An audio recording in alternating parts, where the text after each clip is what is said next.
The Scientologist is today a leader amongst those protecting the rights of man. And it might not be believed by some parent or former associate that they themselves might someday become important because they were once associated with or related to the Scientologist. And did you know that many young people joined Scientology just to find a way to help their parents, or to improve their relationships with those who now cruelly scold them or invalidate them for doing so? And they succeed in helping them. There are numerous cases of it. Parents, and even those antagonistic to Scientology, are important people to us. Important not because of what they might do, but important because they are human beings.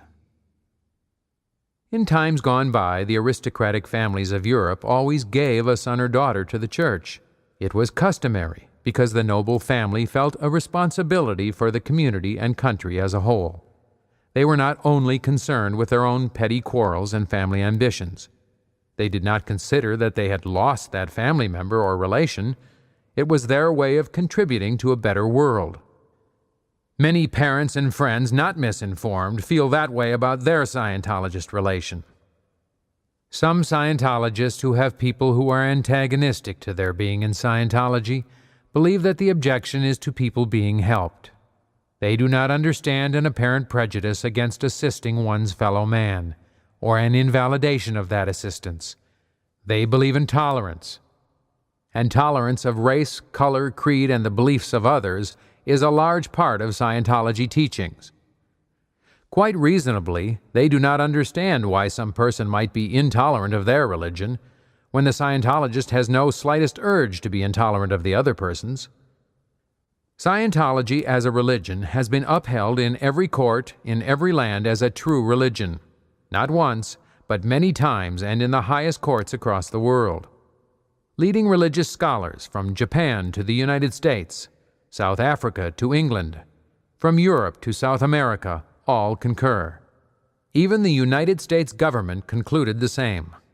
The churches of Scientology voluntarily submitted to a thorough and complete examination by the Internal Revenue Service, and were scrutinized more deeply than any other religion in history.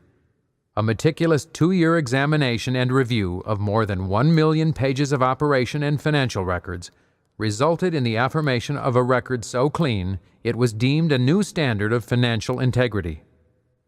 The U.S. government unequivocally acknowledged Scientology's value to society by formally recognizing as tax-exempt the more than 150 churches of Scientology and related organizations, determining that they operate not for any private gain, but solely for religious, charitable, and educational purposes. But while the Church of Scientology won its tax exemption, its reform efforts have always included the greater public good. Scientologists fought for a taxpayer's Bill of Rights and broadly disseminated information to let all citizens know how to protect themselves. Today, others who may be abused by the tax system enjoy rights and protections the Church helped create. The dream of making the world a better place is embraced by all Scientologists.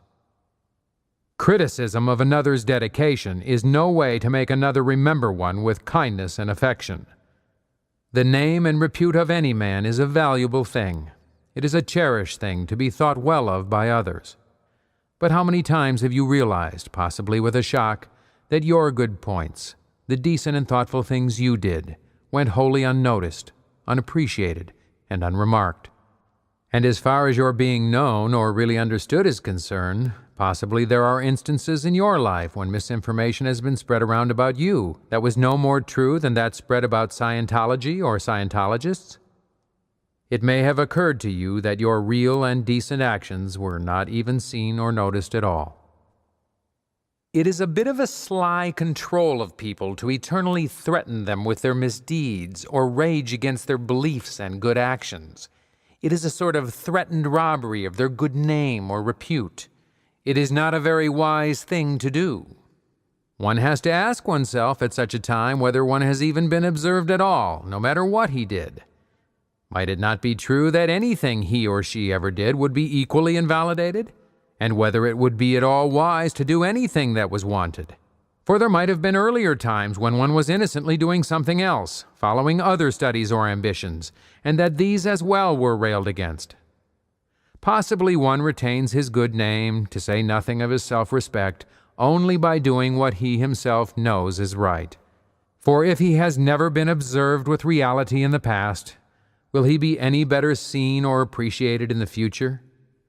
Until reality on oneself and understanding of his own motives enters the scene, nothing whatever stands much chance of being repaired.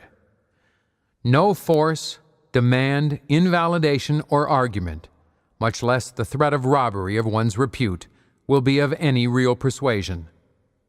The only road to happiness is respect for another's opinions and beliefs, without surrendering one's own. For in so surrendering, one loses his respect for himself. It is not always understandable to friends and families when someone abruptly leaves their midst and cuts communication with them. One can sympathize with homes and circles where this has happened. But it is not new in man's history, and indeed has been going on for hundreds of thousands of years.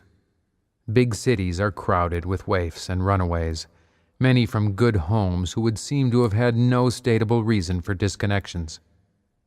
Churches often give them refuge. In effect, that refuge is in reality a sanctuary much like that afforded by monasteries of the Middle Ages. It is not a good thing to blame churches. I am sure parents and friends would rather see their loved one in kind hands than frozen, starved, and left in a gutter by a modern, careless society. There are countless reasons why such departures occur. Chief amongst them are several causes. Dislike of being further obligated for all the favors, care, and indulgences is one of them. Another is a hopelessness about being able to attain goals set for them by others. They doubt their talent or skill to attain such unwanted ambitions, or simply feel they should do something else in life. Often they suspect that the goal sprung from the personal ambitions of parents or friends, wished off on them second-hand.